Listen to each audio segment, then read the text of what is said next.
This is Akashvani. In the program Spotlight, now we bring you a discussion on ongoing BRICS Summit 2024. The participants are Ashok Sajjanhar, former ambassador, and Nilova Chaudhary, journalist. Prime Minister Narendra Modi is in the historic city of Kazan, where Russian President Vladimir Putin is hosting the 16th summit of BRICS nations. We are joined this evening by Ambassador Ashok Sajjanhar, who will explain why this summit is so significant. President Putin is in the middle of a war with Ukraine and he is hosting all of these leaders. So clearly, there are various things on his mind that he would be wanting all the BRICS leaders to be, agreeing upon. What are some of these things that you believe are likely to happen this time? Yeah, thank you very much once again, Nilova. Yes, you're very right. This BRICS Summit, 16th BRICS Summit is very important. You mentioned that it is particularly important for Mr. Putin. As you have mentioned, the war has been going on in Ukraine for the last more than 2.5 years, started in February. Today is middle of October. So more than 2.5 years, and the West has tried its very best to isolate Russia and President Putin. They have imposed such a huge number of sanctions on Russia. They have moved it out of the SWIFT payment system, etc. So I think collecting so many leaders on its territory, I think this Mr. Putin sees it as a vindication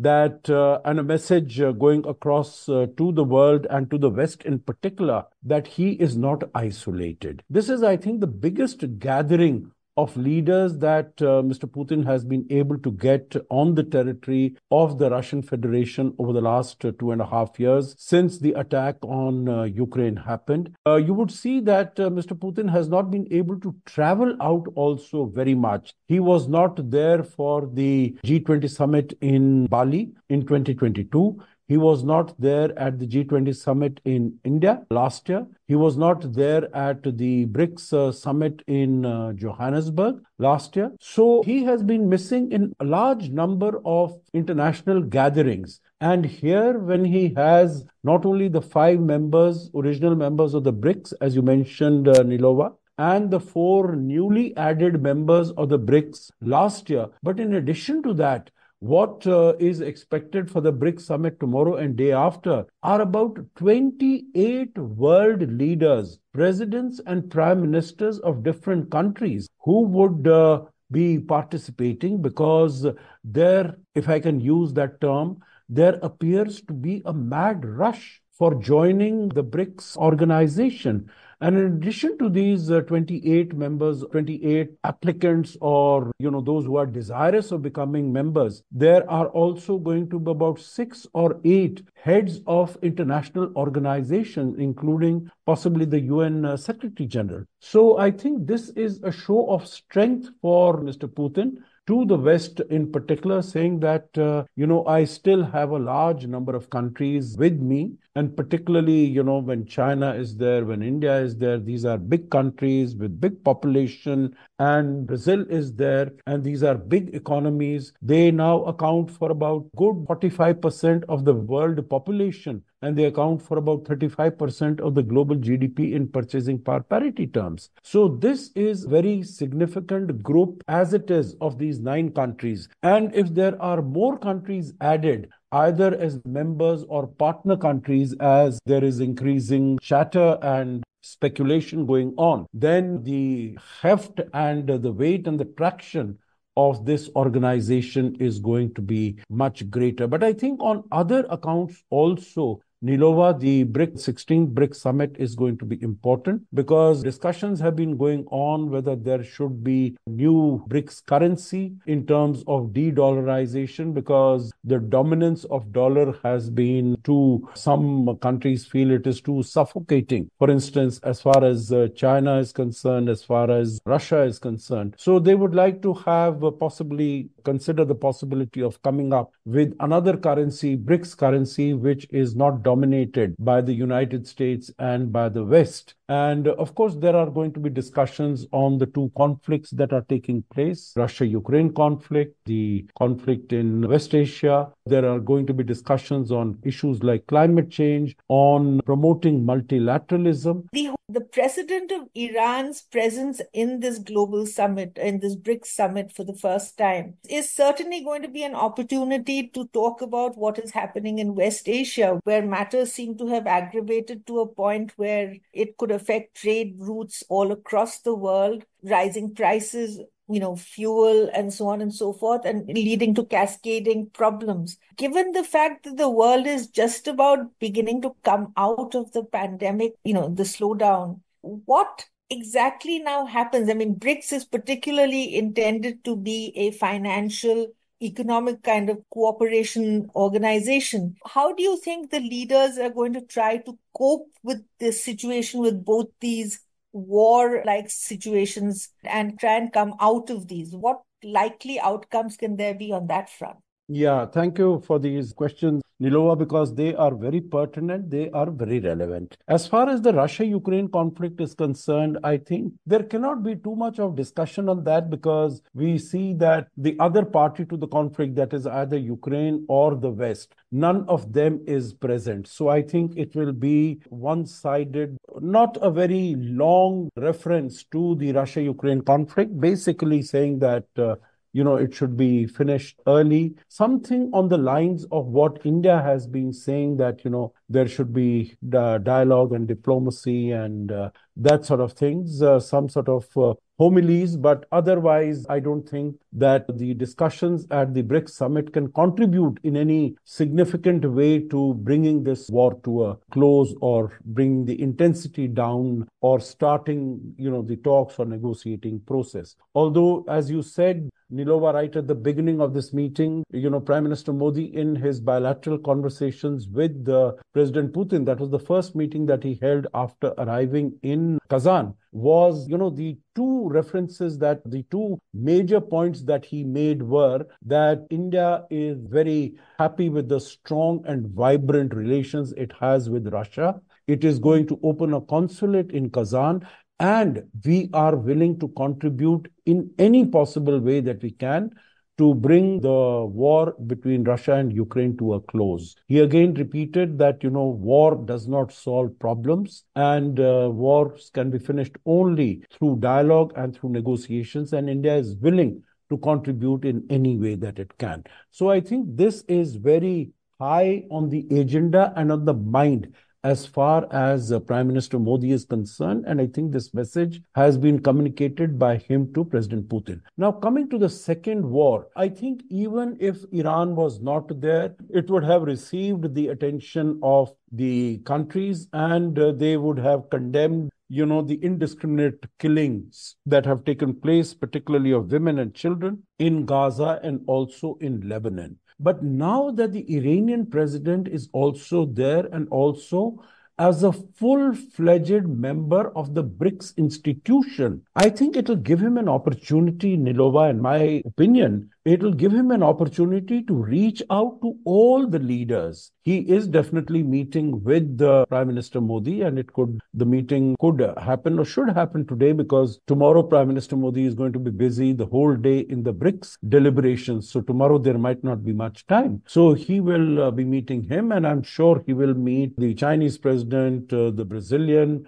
I don't know if the Brazilian president is there. I saw that maybe the foreign minister is there. South African, they have supported the Hamas and the Hezbollah in a big way. So he would meet him. Brazil has also supported, and he will meet other leaders, whether it is Egypt. He has been recently to UAE. So, there might not be such urgent need for meeting him, but he'll meet a wide cross section and basically try to put across the Iranian point of view, and basically the point of view that there should be no escalation as far as the war is concerned from Gaza, and now it has gone to Lebanon, to come to Iran and to reach out to the rest of West Asia. So that will definitely be his objective, that he will inform all the other leaders who are present about his point of view. But again, I don't think that this meeting, they will of course have all the comment and the words to condemn the actions by Israel. They might even use the word genocide or something. although I'm sure India will not like the use of such terms. India is again in a special position there because India has good friendly relations with Iran. It has also good friendly relations with Israel. So maybe that in the conversations, that could also come up and that could also possibly be used because India spoke, Prime Minister Modi met Mahmoud Abbas, the president of the Palestinian Authority in New York, and on his return, he spoke to Benjamin Netanyahu. So that could also come up as to the role that India can play in bringing out a cessation of hostilities in West Asia. But given the fact that there are these two major sets of hostilities across the globe, which are genuinely impacting all kinds of issues in terms of supply chains, in terms of fuel costs, in terms of trading costs, given that, countries now are trying their hardest to avoid West Asia and having to sort of take circuitous routes. The whole purpose, in fact, of BRICS being to sort of promote, trade and economic cooperation amongst each other, the member countries, that is likely to take quite a hit at this point and not really, without much chance actually negotiating any concrete solutions that way, which could bring relief to all of the countries involved. How does this summit really help to try and, resolve these matters? These are really very intractable issues, and I don't think that this summit would be in a position to make any contribution to resolving or bringing the warring sides together in either of the two conflicts. You would see that, BRICS summit took place last year in Johannesburg also. And, if as far as the Russia-Ukraine conflict is concerned, that had been going on for 1 year and 4 or 5 months because that summit took place in August of 2023. But it could not really make any much of a difference there. And here also there is, as I said, only one protagonist present.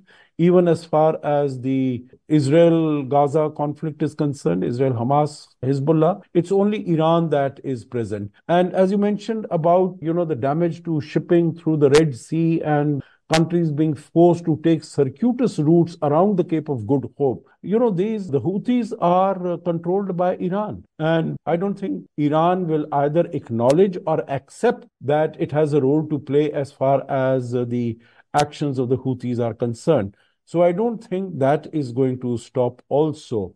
So here we can only expect certain statements to be made by the participants, but I don't think that there is going to be any particular forward progress. I think the progress would really be in terms of promoting, trade in domestic currencies, trade in local currencies.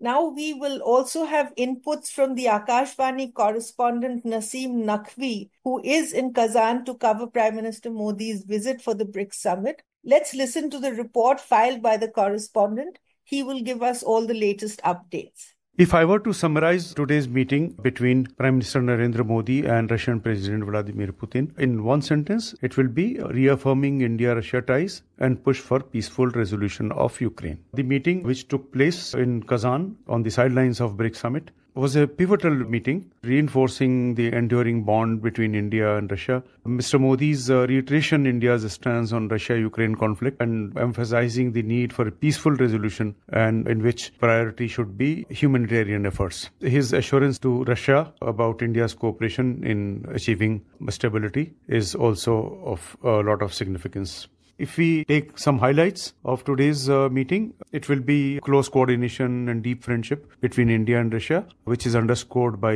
Mr. Modi's frequent visits. The second visit this year, India's historical ties with Kazan city, strengthened by the opening of new consulate. BRICS growing global influence with many nations seeking membership. Mr. Putin has also welcomed opening of a consulate in Kazan, which will definitely foster bilateral relations. The meeting was a reaffirmation of India's commitment to multilateralism and peaceful conflict resolution, which solidifies its position as a key global player. If we talk about the takeaways are India-Russia relations strengthened through frequent visits and diplomatic expansions. Ukraine conflict, another matter which was discussed. India has advocated a peaceful resolution of the problem, prioritizing the humanitarian efforts. and expansion of BRICS, which will expand global influence. It is attracting new members day by day. And India-Russia cooperation, which is enhanced through consulate opening and bilateral agreements. You were listening to a discussion on ongoing BRICS Summit 2024. The participants were Ashok Sajjanhar, former ambassador, and Nilova Chaudhary, journalist. This program was produced and presented by the News Services Division of our